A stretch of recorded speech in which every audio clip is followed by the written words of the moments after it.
Emang iya, di setiap tubuh makhluk hidup itu sibuk banget. Kita lihat yuk gimana kerjasama antar organel sel. Di nukleus, DNA ditranskripsi menjadi mRNA, kemudian keluar dan diterjemahkan menjadi asam amino oleh ribosom. Kemudian, protein berpindah ke RNA kasar untuk dilipat dan dimodifikasi. Lalu, akan dikemas dan dilabeli oleh badan Golgi. Setelah itu, protein akan dibawa keluar oleh vesikula yang dikontrol oleh membran sel. Inilah kerjasama organel sel dalam sintesis protein. Terus gimana sih kalau di sintesis lemak? Yuk kita lihat.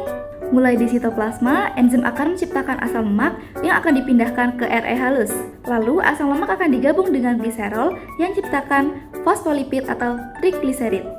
Kemudian dipindahkan ke badan Golgi untuk pengemasan ke dalam vesikel dan didistribusikan oleh membran sel.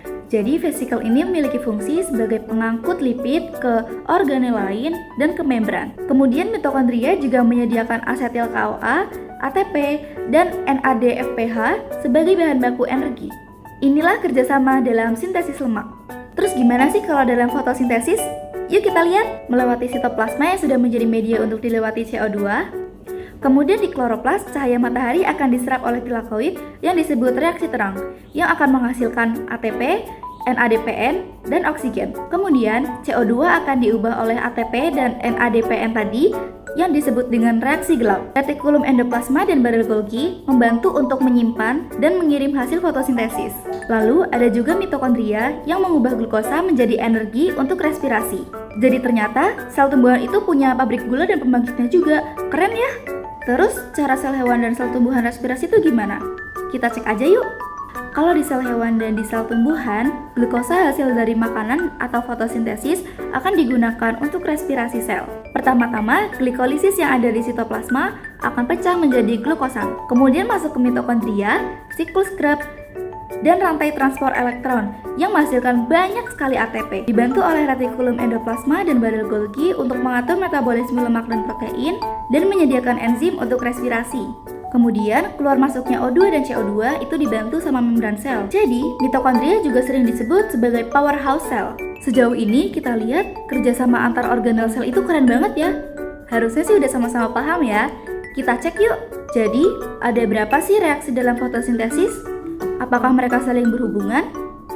Jika iya, kenapa saling berhubungan? Silakan dijawab ya. Yuk kita lanjut cari tahu yang lain. Ternyata dalam pencernaan intraseluler juga ada loh. Gimana tuh? Partikel makanan atau zat yang tidak berguna akan dihancurkan oleh lisosom. Kemudian terjadi sintesis protein dari asam amino yang berasal dari pencernaan protein yang dihasilkan dari retikulum endoplasma kasar atau RE kasar. Kemudian badan Golgi akan memodifikasi dan mengemas produk-produk yang akan disalurkan.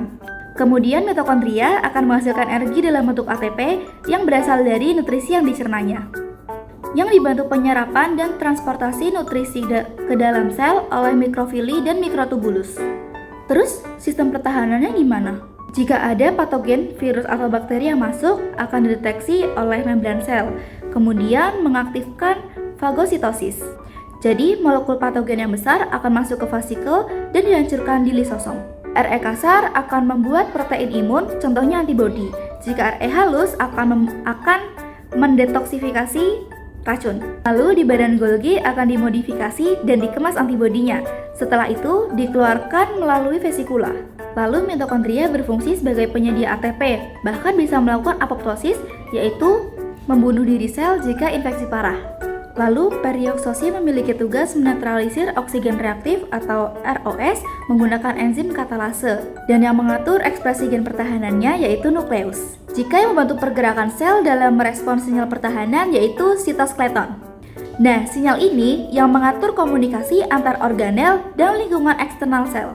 Ternyata lumayan rumit ya. Sekarang kita masuk ke ekspresi dan reproduksi sel. Untuk reproduksi sel dimulai dari nukleus yang menyimpan kromosom yang terdiri dari DNA, kemudian digandakan dan dibelah. Lalu mitokondria juga membelah diri agar sel anak memiliki energi. Kemudian RE kasar memiliki tugas untuk mensintesis protein yang dibantu oleh RE halus yang menyediakan lipid untuk membuat membran sel baru.